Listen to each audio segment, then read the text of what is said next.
Good morning, students. Today's topic is digestion. There are some food substances which do not get digested in the digestive system. कुछ food substances ऐसे होते हैं जो digestive system में digest नहीं हो पाते, हमारे small intestine में, हमारे stomach में digest नहीं हो पाते. So this undigested food needs to be eliminated out from the body. तो ये जो undigested food है, इसे हमारी body से eliminate होना ज़रूरी होता है. The process of eliminating undigested food by living organism. So किसी भी living organisms के द्वारा जो भी undigested food eliminate किया जाता है, उस process को हम digestion बोलते हैं. digestion क्या होता है? Removal of waste items या removal of undigested food. So digestion process में है, लार्ज इंटेस्टाइन जो है वो डाइजेशन प्रोसेस में हेल्प करती है. लार्ज इंटेस्टाइन क्या है? आपकी एक थिक ट्यूब है जो 1.5 मीटर लॉन्ग है. लार्ज इंटेस्टाइन में कोई भी डाइजेशन अक्कर नहीं होता है, सिर्फ डाइजेशन होता है आपका स्टमक में, माउथ में partially, then stomach partially digested, then completely digestion होता है आपका स्मॉल इंटेस्टाइन में. लार्ज इंटेस्टाइन में सिर्फ अब्सॉर्प्शन होता है. The function of large intestine is absorb water. Large intestine का देन फंक्शन क्या होता है? ये वाटर अब्सॉर्ब करती है और जितने भी स्मॉल अमाउंट ऑफ न्यूट्रिएंट्स हैं जो भी अनडाइजेस्टेड फूड में होते हैं, ये उसे अब्सॉर्ब करती है. द रिमेनिंग अनडाइजेस्टेड फूड, जो बचा हुआ अनडाइजेस्टेड फूड होता है, देन वो रेक्टम में पास कर जाता है. रेक्टम क्या होता है? आपका लोअर पोर्शन, जिससे आपका वेस्ट बाहर निकलता है, that is called rectum. Here you can see ये लास्ट पोर्शन आपका रेक्टम होता है, यहाँ से जो लार्ज इंटेस्टाइन में की बाद आता है. तो यहाँ पर फूड जो है वो रेक्टम में पास हो जाता है और where it remains for a short time as semi solid faeces, जहाँ पर वो कुछ देर के लिए रहता है as a semi solid faeces. Faeces यानी जो वेस्ट होता है आपका, वो एक सेमी सॉलिड फॉर्म में रहता है. Faeces exit the body through the anus, then वो एनस के थ्रू एग्जिट कर जाता है आपकी बॉडी से और इसी प्रोसेस को आप डाइजेशन बोलते हैं. Next topic is nutrition in ruminants. Ruminants में न्यूट्रिशन कैसे होता है? रुमिनेंट्स वो होते हैं बेटा जो अपने फूड को एक बार पार्शियली च्यू करते हैं, देन वो उसे स्वेलो कर लेते हैं. फिर जब वो बैठते हैं तो वो उस स्वेलो फूड को वापस अपने माउथ में लेके आते हैं, उसे फिर से अच्छे से प्रॉपरली डाइजेस्ट करने के लिए, प्रॉपर बाइट करने के लिए और कट करने के लिए. उन्हें हम रुमिनेंट्स बोलते हैं. जैसे आपने देखा है काऊ है, बफेलो है, ये जब बैठे होते हैं देन वो अपने माउथ को चलाते रहते हैं. वो क्या करते हैं? जो फूड उन्होंने स्वेलो किया है, निगला है, उस फूड को वापस से अपने माउथ में लेके आते हैं, देन उसे डाइजेस्ट करना स्टार्ट करते हैं.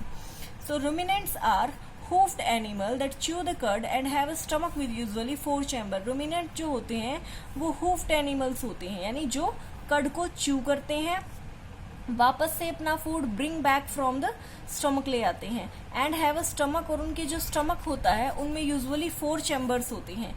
उनका स्टमक यूजुअली 4 चैम्बर्स की तरह दिखता है. For example cow, goat, sheep, buffalo. The ruminants को हम बोलते हैं ग्रास ईटिंग एनिमल्स भी बोलते हैं, और यू कैन से हर्बीवोरस जो होते हैं वो मोस्टली रुमिनेंट्स होते हैं. Stomach of ruminants has 4 components. These components are rumen, reticulum, omasum and abomasum. The digestion in ruminants occur in 2 steps. Ruminants में 2 step में digestion होता है.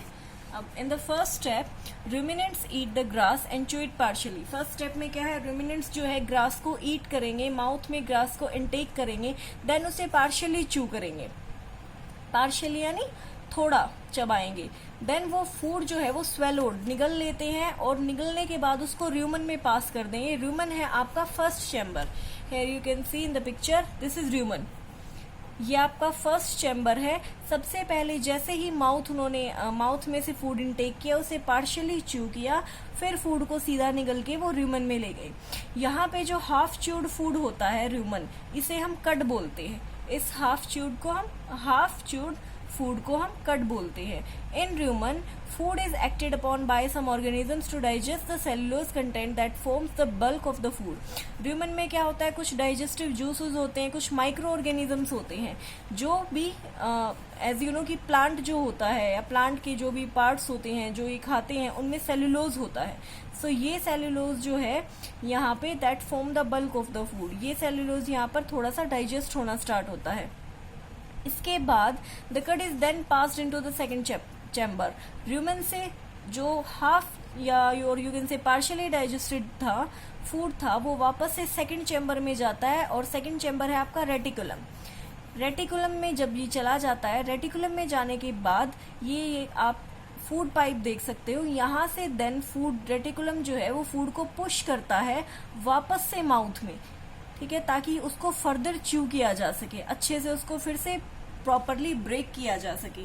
तो ये उसे वापस वहां यहाँ पे भेज देता है। देन रूमिनेंट्स जो है वो कंफर्टेबली सिट करते हैं, ब्रिंग बैक द कड इनटू देयर माउथ। जो कड रेटिकुलम में था उसको वापस से ब्रिंग बैक करते हैं और अपने माउथ में लेके आते हैं, उसे प्रॉपरली च्यू करते हैं।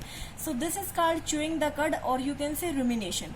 द एनिमल्स, वो एनिमल्स जो इस तरह च्यू द कड करते हैं, यानी अपना फूड वापस से माउथ में लेके आते हैं, देन उसको अगेन च्यू करते हैं, उन एनिमल्स को हम रूमिनेंट्स बोलते हैं। सेकेंड स्टेप में जो फूड था वापस से यहाँ तक हम पहुंचे, माउथ में वो वापस से अपना फूड लेके गए, देन फूड पाइप के थ्रू वापस फूड रेटिकुलम में आया।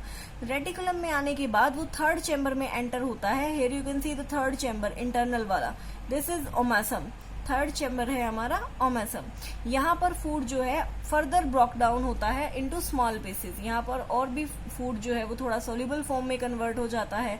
फिर यहाँ पर और स्मॉल पीसेस में ब्रेक डाउन होने के बाद फाइनली वो फोर्थ चैम्बर में एंटर करता है, विच इज ओबोमेसम। एबोमेसम, ये अंदर वाला जो चैम्बर है ये एबोमेसम। एबोमेसम में क्या होता है, जितने भी डाइजेस्टिव जूस होते हैं वो फूड के ऊपर जाते हैं और फूड को सोल्यूबल फॉर्म में कन्वर्ट कर देते हैं। So this is the reason it is also called a true stomach. यही कारण है क्योंकि जो मेन डाइजेस्टिव जूसेस हैं जो वो सारे जो हैं वो लास्ट चैम्बर पे एक्ट करते हैं। उससे पहले किसी भी चैम्बर में ज्यादातर डाइजेस्टिव जूसेस नहीं आते हैं। सिर्फ लास्ट चैम्बर ऐसा है जिसमें जितने भी डाइजेस्टिव जूसेस हैं वो वर्क करेंगे और फूड को कम्प्लीटली सोल्यूबल फॉर्म में कन्वर्ट कर देते हैं। दैट्स व्हाई इसे ट्रू स्टमक बोला जाता है। फिर फूड को पास करते हैं abomasum to small intestine, then food small intestine में चला जाता है। स्मॉल इंटेस्टाइन के बाद जो लीवर और पेनक्रियाज होते हैं, जैसे हमारे लीवर और पेनक्रियाज हैं वो कुछ डाइजेस्टिव जूसेस सीक्रेट करते हैं, जस्ट लाइक दैट रूमिनेंट्स के भी जो लीवर और पेनक्रियाज होते हैं वो कुछ डाइजेस्टिव जूसेस सीक्रेट करते हैं फूड के ऊपर, जो एबोमासम से पास होता है। The process of digestion complete in small intestine. Digestion का प्रोसेस स्मॉल इंटेस्टाइन में कंप्लीट होता है। सच एज हमारा भी जो डाइजेशन का सिस्टम है या डाइजेशन का जो भी प्रोसेस है वो ह्यूमन बींग्स का भी स्मॉल इंटेस्टाइन में कंप्लीट हो जाता है। The digested nutrients are absorb, then digested जो भी न्यूट्रिएंट्स है वो अब्सॉर्ब कर लिए जाते हैं, और जो अनडाइजेस्टेड फूड है सेम एज लाइक ह्यूमन पास हो जाता है लार्ज इंटेस्टाइन में। लार्ज इंटेस्टाइन में क्या है, वाटर जो है वो अब्सॉर्ब कर लिया जाता है, और जो अनडाइजेस्टेड फूड होता है just like humans undigested food pass हो जाता है रेक्टम में, और रेक्टम से जो है वेस्ट जो है फाइनली एनस के थ्रू रिजेक्ट हो जाता है। तो ये लास्ट स्टेप है आपका इजेशन।